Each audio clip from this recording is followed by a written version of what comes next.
Сәлем достар, бүгін молочная девочка тортын пісіретін боламыз. Өте нәзік, сондай дәмді болып шығады. Міне өздеріңіз көріп отырғаныңыздай әдемі, дәмді болып шығады. Және бұл бюджетный варианты.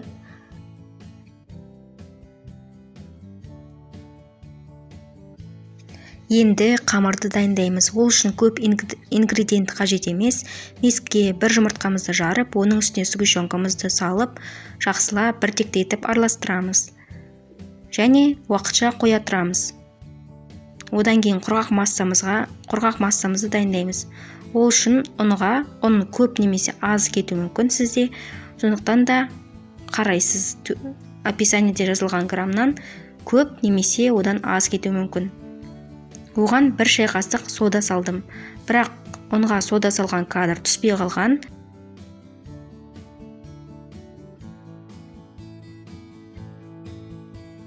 Осылай үккіш ситамен постепенно салып отырамыз. Қамыр қатты болып қалмау керек. Бұлжыраған жұмсақ сияқты, жұмсақ болмауы да қажет, қатты да болмауы қажет. Яғни орташа консистенцияда болуы қажет. Бөліп салған кезінде ол қатты болып қалмайды, яғни бірте жұмсақ болып қамыр болып бастайды.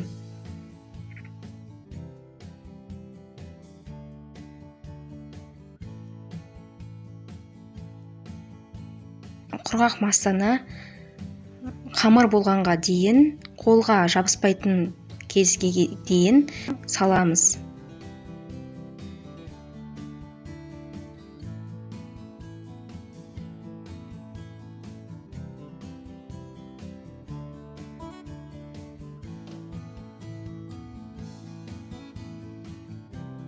Ендеше кремді жасаймыз. Крем бізде пломбир деп аталады. Пломбир сияқты нәзік болып шығады.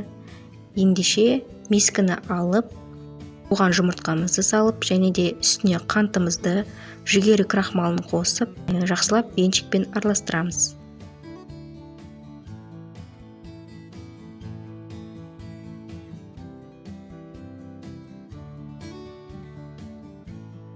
Міне осылай біртекті болып шығады. Енді үстіне қою қаймағымызды саламыз.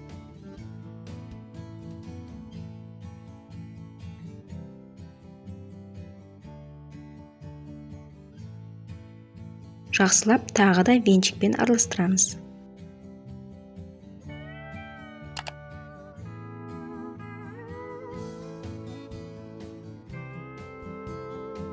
Жақсылап араластырып, оны плитаға отын жай қойып, баяу отта қайнатамыз. Оны қою болғанша дейін жақсылап араластыра отырып ұстаймыз отта.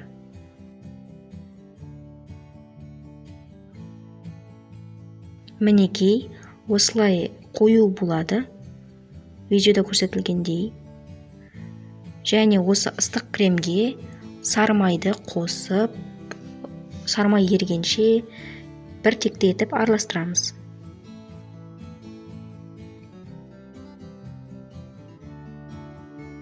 Араластырып болғаннан кейін, екі масса біріккеннен кейін, оның үстіне пищевой пленкамен в контакт, яғни бетіне жанастырып, оны суытамыз.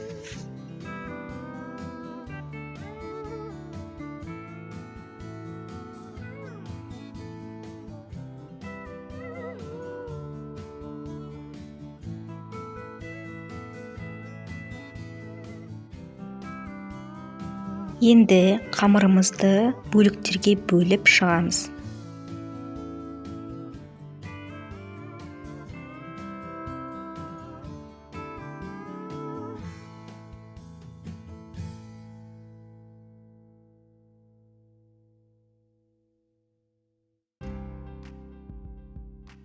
Және менде осылай видеода көрсетілгендей 6 бөлік шықты. Бірақ жинаған кезінде 8 корж шықты.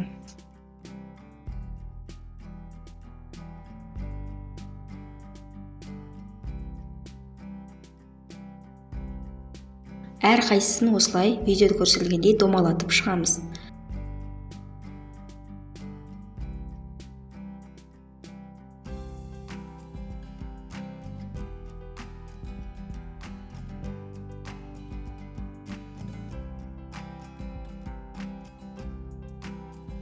бір коржды алып осылай оны рассказать етіп, яғни жайып шығамыз.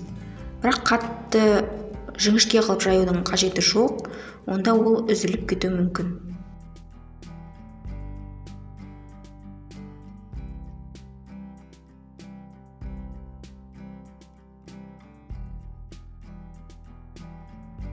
Бір ыдыстың қақпағы болсын, яғни қандай диаметрде пісіргіңіз келеді, тортты қандай болған қалайсыз, сондай диаметрлі бір ыдыс тауып алыңыз.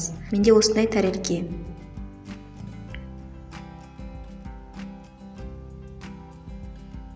Осылай үстіне қойып, пышақпен сырттарын, шетін осылай кесіп шығамыз.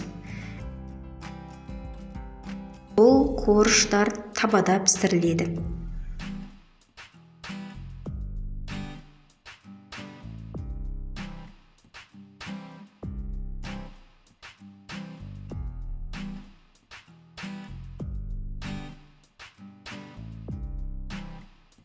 Корждарымыз құрғақ табада пісіріледі. Асты жай болу қажет. Осылай көпіршіктер пайда болғаннан кейін көтеріліп пышный болады. Көпіршіктер пайда болғаннан кейін осылай екінші жағына аударасыз.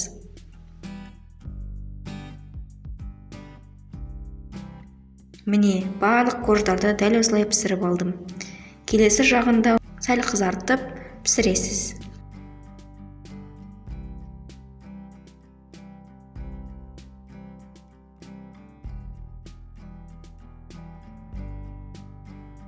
Бұл менің кремім. Пищевой пленкамен бетін жауып қойған болатынмын. Яғни пищевой пленка не үшін керек? Бұл бетінде қатып қалған кремнің қалдықтары болмау үшін қажет. Міне осындай нәзік крем шықты. Енді тортымызды жинаймыз. Ол үшін осындай үлкен тәрелкеге түбіне кремді кішкене қосып, кішкене салып, одан кейін 2-3 ас қасық кремді корждарымызға салып, осылай видеода көрсетілгендей барлық жағына жағып, ешқандай жеткіліксіз болып қалмауы қажет. Крем осы торттың бетіне, корждардың арасына және де шетіне, яғни бүйіріне барлығына дұрыс жетеді. Крем барлығы торттың сыртына және ішіне кетіп қалады.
Міне осылай жинап болдық. Енді осы кремнің барлығын бүйіріне және де бетіне осылай жіңішке қабатпен жағып шығамыз.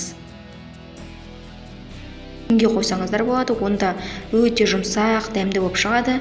Мен таңертең жасадым, кешке ол тортты алып безендірдім.